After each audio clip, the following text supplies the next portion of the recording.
My name is Lebogang Moeketsi. My name is Makudu Sifara. My name is Stephen Curtis. My name is Benita Levine, and we want you to help in the fight against rape. For Karen Howell, justice did not come easy. After she was raped by 2 men in her own home, she faced obstacles at every step of her 2-year journey to have the men convicted. Embarrassed at the hospital where she was examined and faced with police who seemed not to care, Howell was unwilling to give up. She tracked the 2 men who had violated her and ensured they were prosecuted. I was taken to the police station, which was a horrendous experience.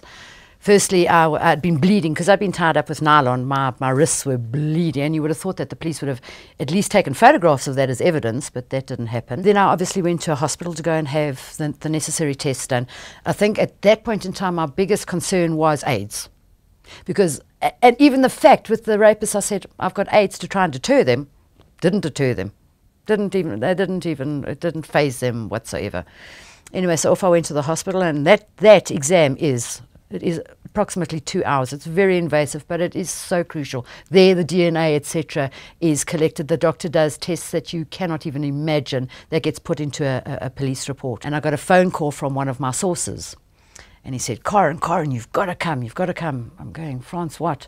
He says, they're just off the road where I am. It's almost a T-junction. There's a security van, there's a police van. You've got to come now. Anyway, as I turned into my road, my next-door neighbour was standing outside, and I said to her, please just come with me. We literally drove 20 or 30 metres up the road, and I saw a police van there.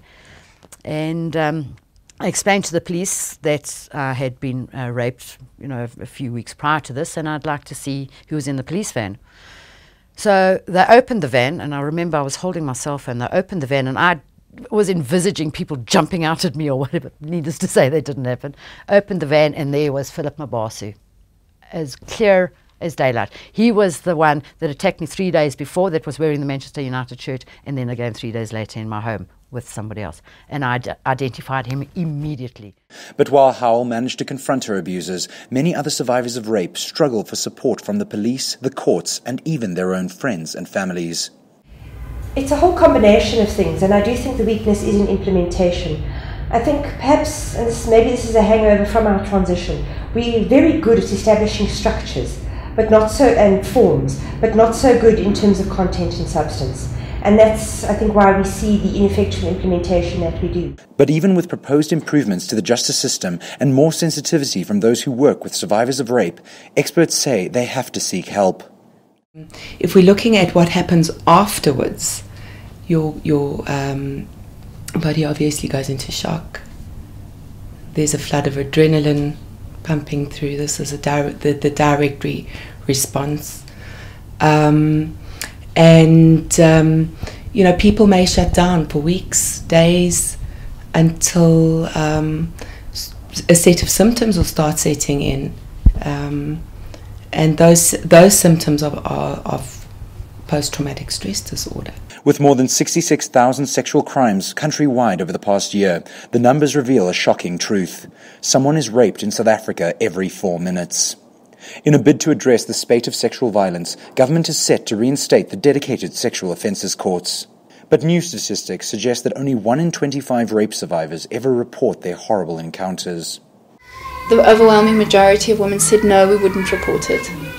And I think that really is the tragedy of our times, that when the 1 in 9 campaign started, we drew on a statistic which was done which emerged out of a Medical Research Council piece of research in 2002 that said for every 9 women who are raped, 1 of those will go and report the rape. To 2 years ago, where Gender Links did a piece of research that said for every 25 women who are raped, 1 of those will go and report. And I think what women are telling us and what their research is telling us is that women have lost confidence in the criminal justice system. But Karen Howell says survivors have to speak out. Don't just leave it. Do something, say something, shout, scream, do what it takes until you are happy that the proper procedures are being followed. And if you're not sure, ask. And last but not least, never blame yourself and never give up.